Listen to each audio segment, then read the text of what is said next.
Hello everyone, আসসালামু আলাইকুম। কেমন আছেন আপনারা সবাই? আশা করি সবাই ভালো আছেন। আলহামদুলিল্লাহ আমিও ভালো আছি।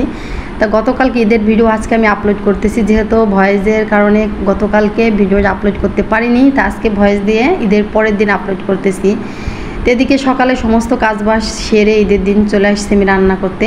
তো প্রথমে দুধ জ্বালাই সেমাই রান্না করে নিতেছি, আর এদিকে আমরা তো ঈদ করার জন্য মাহিদের বাড়িতে আসছি। আর এদিকে হইতেছে আমার দেওর ভাসুররা মিলে বাড়িতে যেহেতু 3টা গরু আর 3টা খাসি আনা হয়েছে, তাই খাসি 3টাই আগে জবাই করে বানাই নিতেছে, তারপরে হচ্ছে গরু জবাই দেওয়া হবে, তারপরে গরু বানানো হবে। গরু বানানোর জন্য আবার আমাদের কসাইকে বলা হয়েছে, কসাই এসে বানাই দিবে। আপনারা আমার সাথে থাকেন, আমার ফুল ভিডিওটা দেখেন, যতটুকু পারছি ততটুকু আপনাদের সাথে আমি শেয়ার করছি, আশা করি ভালো লাগবে।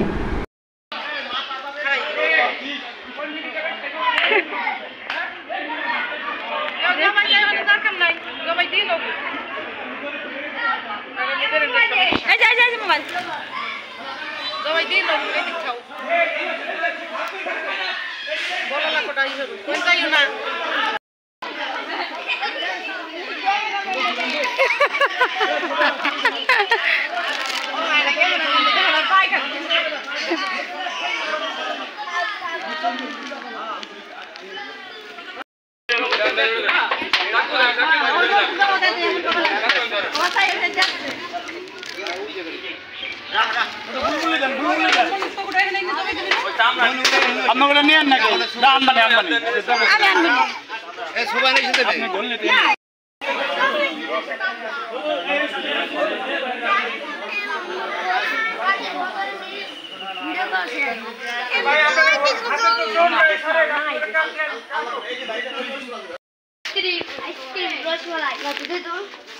বেলসা আছে তাহলে আটা নিয়ে গেল।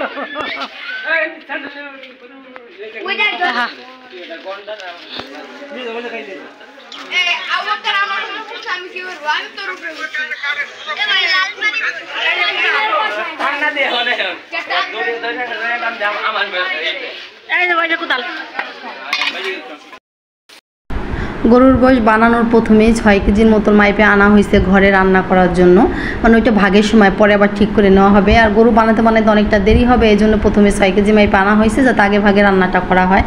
তো সেইভাবে আমি ঘরে নিয়ে আসছি। এদিকে চুলায় যেহেতু আমি পেঁয়াজ মরিচ সব কিছু সুন্দর করে ভেজে নিতেছি, এদিকে গোশটাও সুন্দর করে কাইটে এত রান্না করতেছি। আর এদিকে রান্না পুরোপুরি করতে পারিনি, তারপরেও চলে আসছি এই জায়গা ভুড়ি বাছার জন্য। এই জায়গা আমার ননদ যা আমি বসছি ভুড়ি বাছার জন্য। তাই পুষ্কুনিতে আর নামা লাগে নাই, রাস্তার পাশেই মোটর দিয়ে এই যে বড় একটা পাইপ আছে রাস্তার পানি নামার জন্য, সেই জায়গা বসে কষাই বাড়ি যেমন বর্তমানে ভুড়ি বাছার জন্য পাইপ দিয়ে একটা ভাঙনে জায়গা করে নেয়, ঠিক সেই সিস্টেমই হয়েছে। আমাদের ভুড়ি বাছার জায়গাটা অনেক ভালো হয়েছে, সব কটা ভুড়ি এই জায়গা বাছা হয়েছে। আমার দেওর ভাসুরা দেখতেছে আর হাসতেছে, না ভুড়ি বাছার জন্য ভালো একটা জায়গা হয়েছে, রাস্তায় ধোয়া হইতেছে, পুষ্কুনিতে যে পড়তেছে পাইপ দিয়ে। তা এই জায়গা বসে বসে আমরা ভুড়িগুলা বাছতেছি মোটরের পানি দিয়ে, আর অনেক হাসাহাসি করতেছি যা আনন্দে মিলে। তো যাই হোক, এতটুকুই পারছি আজকে, তাড়াহুড়ার মাঝে আর ভিডিও করতে পারিনি, এতটুকুই শেয়ার করলাম আপনাদের।